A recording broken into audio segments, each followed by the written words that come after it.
आखिर झारखंड में भारतीय जनता पार्टी का सपना चकनाचूर हो ही गया।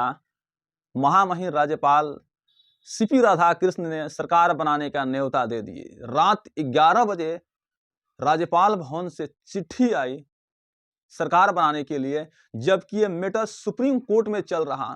हेमंत सोरेन ने याचिका दायर कर दिए, कपिल सिब्बल ने अपील कर दिए, आज सुप्रीम कोर्ट में इसकी सुनवाई भी होना था। तो उससे एक दिन पहले राज्यपाल 11 बजे महामहिम राज्यपाल राधाकृष्ण जी, सीपी राधाकृष्ण जी ने न्योता भेज ही दिए सरकार बनाने के लिए। संभवतः आज 12 बजे शपथ ग्रहण होगा। चंपई सोरेन अगले मुख्यमंत्री हो सकते हैं। मैं दावे के साथ कहता हूं कि बिहार में सुबह नीतीश कुमार त्याग पत्र देते हैं और शाम में शपथ ले लेते हैं, लेकिन महज 2 दिन झारखंड में खेल शुरू हो गया था। क्या ऑपरेशन लोटस की प्रकोप यहां पड़ रहा था? चार्टर्ड प्लेन से महागठबंधन कांग्रेस जेएमएम अदर पार्टी के विधायक हैदराबाद जाने के लिए एयरपोर्ट पहुंच चुके थे। दो चार्टर्ड प्लेन बुक किया गया था और दोनों में विधायक बैठे हुए थे, लेकिन यह दावा क्या किया गया कि कोहरा होने के चलते प्लेन लेट कर दिया गया, प्लेन का उड़ान नहीं हुआ, टेक ओवर नहीं कर पाया। मजबूरन सीपी राधाकृष्ण किसकी दबाव में चल रहे हैं, जबकि राज्यपाल की पद एक स्वतंत्र होता है। आखिर वो दबाव झेल किसके रहे हैं? झारखंड के गोड्डा के सांसद निशिकांत दुबे ने ट्वीट कर दिया कि सीएम हेमंत सोरेन अपने भाई बसंत सोरेन को बनाना चाहते थे सीएम। उसके पास महज 35 ही एमएलए थे। ये निशिकांत दुबे ने बात को कहा है, जबकि पहले से ही 48 विधायक 48 एमएलए थे महागठबंधन के। सरकार बनाने के पहले ही परेड करा चुके थे चंपई सोरेन राज्यपाल भवन के सामने। लगातार रात्रि 11 बजे तक ये चलते रहा प्रकोप पूरा तरह से। अंत तक जेएमएम की एक विधायक ने अपने मेहनत, मजबूती, एकता के साथ ये परिचय दिए कि हम सरकार बनाएंगे। अंत में आज शपथ लेने के लिए मजबूर होना पड़ा। निशिकांत दुबे की बातों पर पानी फेर गया पूरी तरह से। लाख प्रयास कर रहे थे निशिकांत दुबे, लेकिन सफलता नहीं मिल पाई। क्या राज्यपाल, महामहिम राज्यपाल साहब किसके दबाव में चल रहे हैं? किसके कोहारे के चलते वो प्लेन टेकअप नहीं कर पाई? आखिर क्यों मजबूरन एयरपोर्ट से वापस सर्किट हाउस में लौटना पड़ा एमएलए को, विधायकों को? इसके पीछे क्या रीजन है? पर्दे के पीछे क्या खेल चल रहा था? वाकई कहा जाए तो जेएमएम के 29 एमएलए हैं, कांग्रेस को 17 और आरजेडी और सीपीएम कम्युनिस्ट का एक एमएलए है। टोटल 48 एमएलए हैं, जबकि एनडीए गठबंधन के 32 एमएलए हैं। उनको बनाने के लिए कम से कम पार्टी को तोड़ना पड़ेगा। कांग्रेस तोड़े या जेएमएम के विधायक को तोड़े, दल बदल कानून को लागू करना पड़ता, तब सरकार एनडीए के बनता, लेकिन वो सफलता नहीं मिल पाई। जो चाणक्य नीति कहते हैं, ऑपरेशन लोटस यहां सक्सेस नहीं हो पाया। क्या शपथ 12 बजे ग्रहण होगा और 2024 के चुनाव के पहले अगर झारखंड में इतनी बड़ी खेला करने के प्रयास बीजेपी कर रही होगी, तो वाकई 2024 में क्या होगा ये कुछ भी कहा नहीं जा सकता है। कि जब एक झारखंड जैसे भोले भाले लोग वहां की उसको मोटिवेट करके अपने पाले में लाने के प्रयास करते विधायकों को, तो वाकई 2024 में सरकार बनाने के लिए पूरी तरह से एड़ी चुटी लगाना पड़ेगा। अब अगर जेएमएम कांग्रेस गठबंधन की सरकार पुनः बनती है तो इतनी आसान रास्ता नहीं होगा, क्योंकि भारत जोड़ो न्याय यात्रा राहुल गांधी की झारखंड में ही प्रवेश करेगी। इससे पहले आज शपथ दिया जाएगा और 10 दिन का टाइम दिया गया है। 10 दिन के अंदर आपको बहुमत सिद्ध करना होगा, जबकि पहले से ही बहुमत है, फिर भी 10 दिन का टाइम लिया गया है। क्या शपथ ग्रहण समारोह होने के बाद एमएलए को पुनः हैदराबाद शिफ्ट किया जाएगा? क्योंकि जो 10 दिन का टाइम है ना, वो टाइम बहुत महत्वपूर्ण है। वो टाइम कैसे पास होगा एमएलए के लिए? क्योंकि एक बार अगर बहुमत सिद्ध होने के बाद 6 महीना तक कोई हिला नहीं सकता है।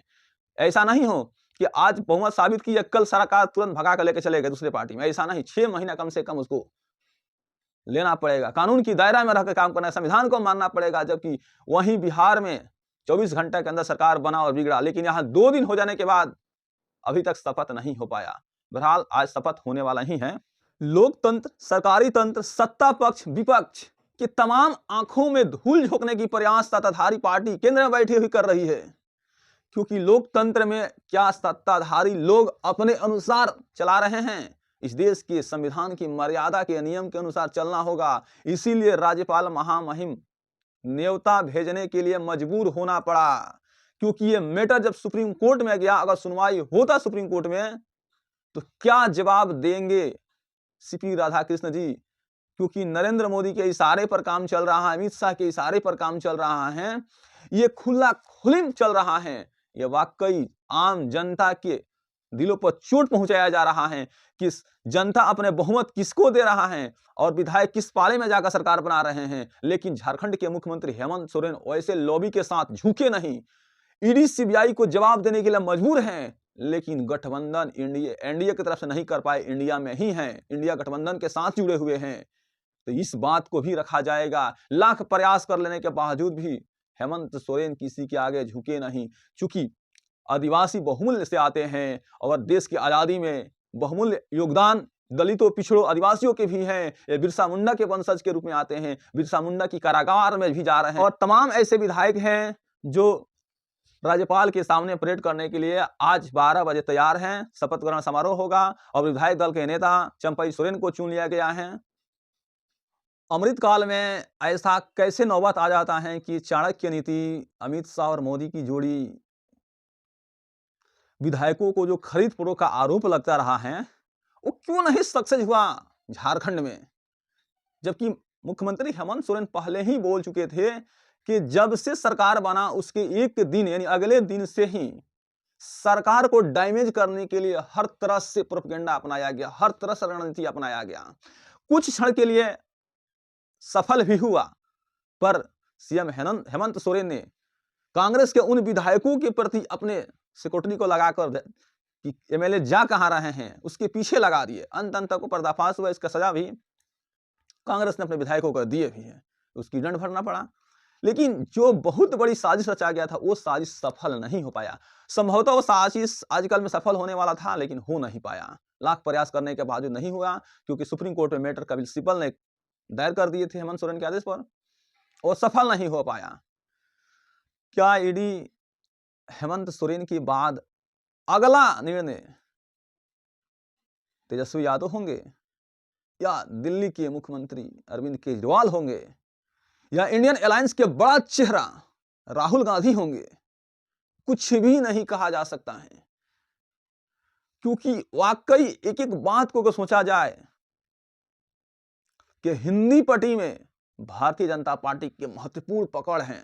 इस पकड़ को मजबूती के साथ रखना चाहते हैं, लेकिन वाकई बिहार, झारखंड और महाराष्ट्र, ये 3 ऐसे स्टेट हैं जो नाक में चना करके रख दिया है। नीतीश कुमार के पलटी मारने से कुछ खास असर नहीं पड़ेगा, क्योंकि नीतीश कुमार एक बड़ा चेहरा बिहार के लिए थे, लेकिन इतनी प्रेशर आने के बाद प्रेशर झेल नहीं पाए, इसलिए पलटी जाना पड़ा, पलटी मारना पड़ा। लेकिन तेजस्वी यादव नहीं झुके हैं, हेमंत सोरेन नहीं झुके हैं, देवेंद्र फडणवीस नहीं झुक रहे, कांग्रेस के साथ गठबंधन बनाकर डटे हुए हैं कि आने वाले वक्त में देश के तानाशाही पार्टी को हम जड़ से खत्म करने की प्रयास करेंगे। इसलिए पूरी एकता के साथ जुड़े हुए हैं। जो भारत जोड़ो न्याय यात्रा चल रहा है, वो इससे कहीं ना कहीं नरेंद्र मोदी प्रभावित हुए हैं, डगमगाए हुए हैं।